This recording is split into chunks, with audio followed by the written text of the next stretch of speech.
خواتین کے لیے میں درخواست کرتا ہوں میرے غیر مسلمان بھائیوں اور بہنوں سے، کیا یہ سنہرا موقع ہے؟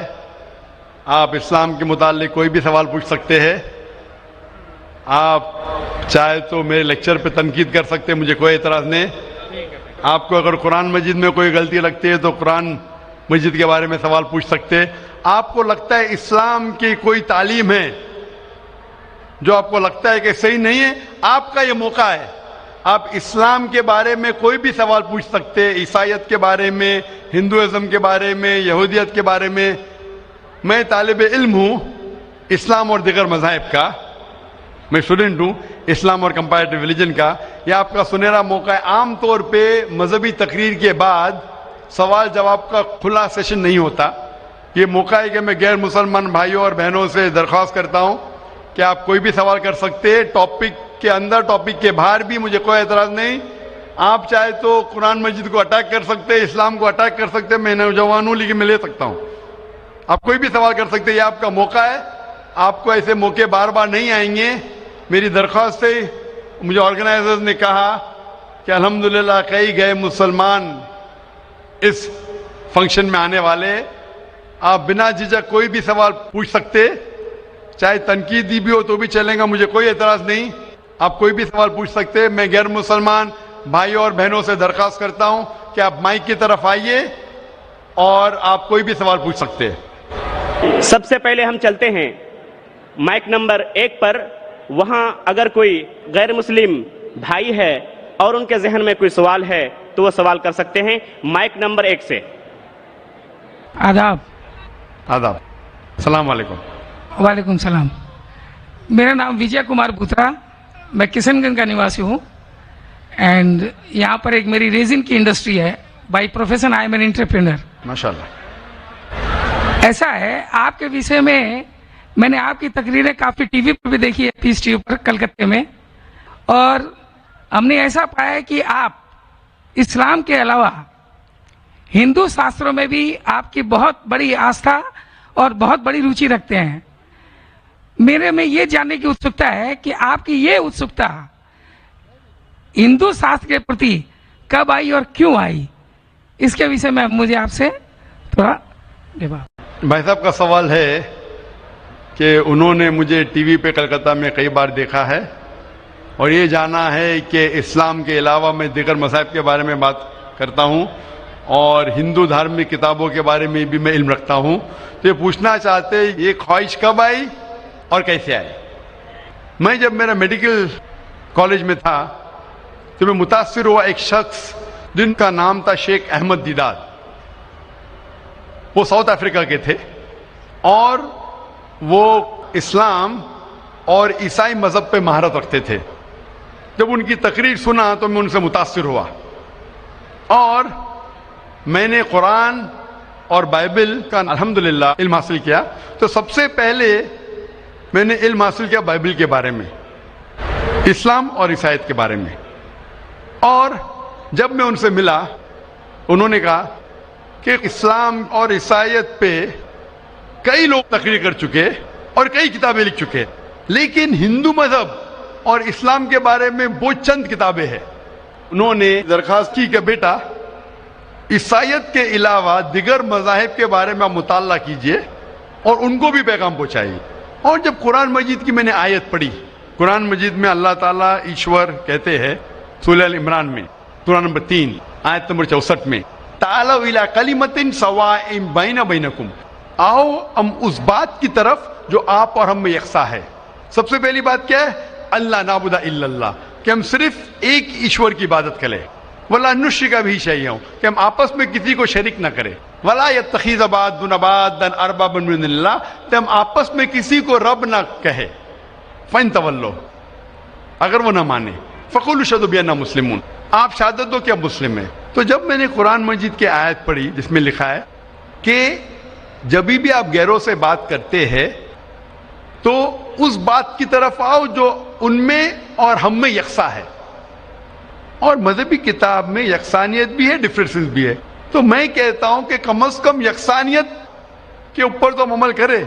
جو ڈفرینسز ہیں وہ کل ڈسکس کریں گے.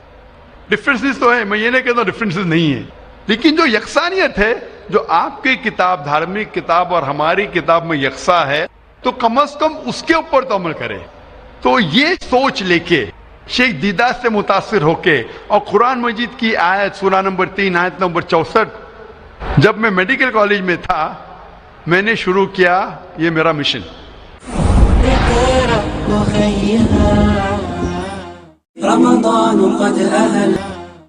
اور پھر میں نے تحقیق کرنے لگا.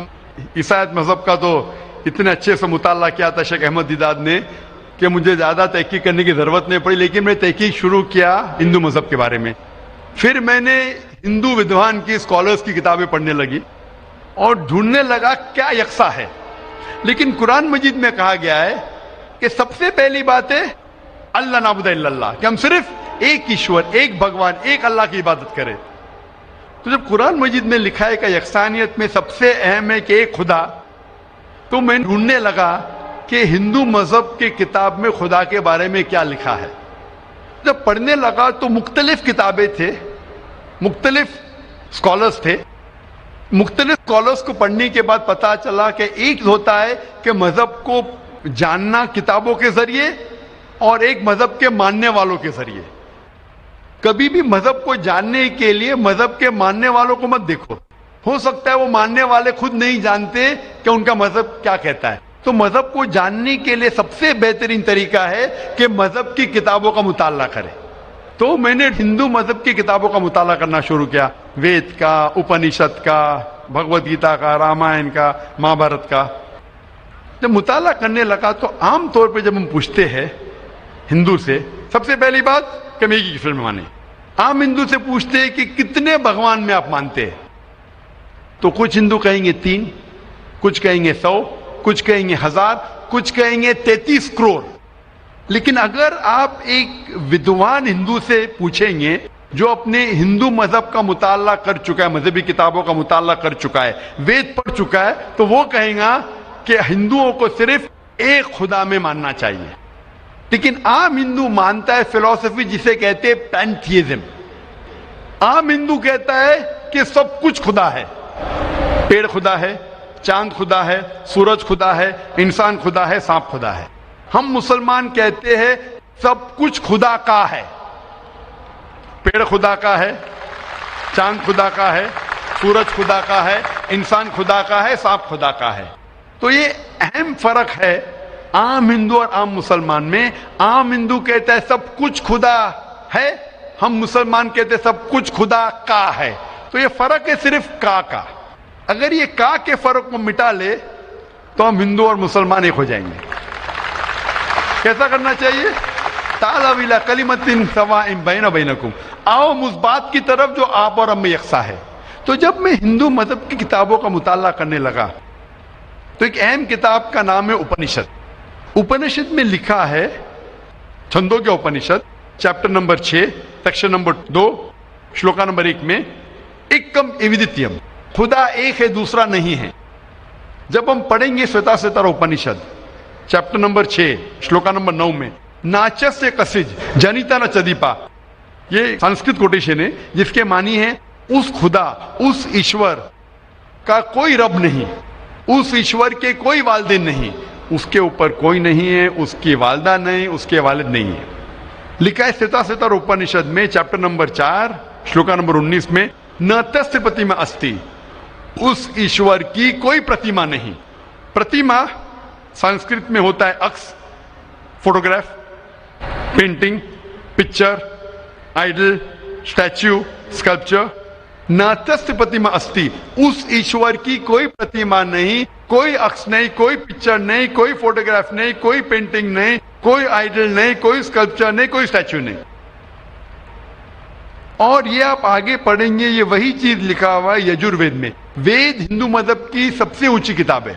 یجوروید میں لکھا ہے چیپٹر نمبر 32 شلوکا نمبر 3 میں نہ تس پرتیما استی, اس ایشور کی کوئی پرتیما نہیں, کوئی عکس نہیں, کوئی فوٹوگراف نہیں, کوئی پینٹنگ نہیں, کوئی پکچر نہیں, کوئی اسٹیچو نہیں, کوئی آئیڈل نہیں, کوئی اسکلپچر نہیں. تو جب ہم ہندو مذہب کی کتابوں کا مطالعہ کرتے پتا چلتا ہے ہندو مذہبی کتاب میں بھی لکھا ہے خدا ایک ہے, اس خدا کا کوئی عکس نہیں. اور برہم سوتر جو ہندوازم کا ہے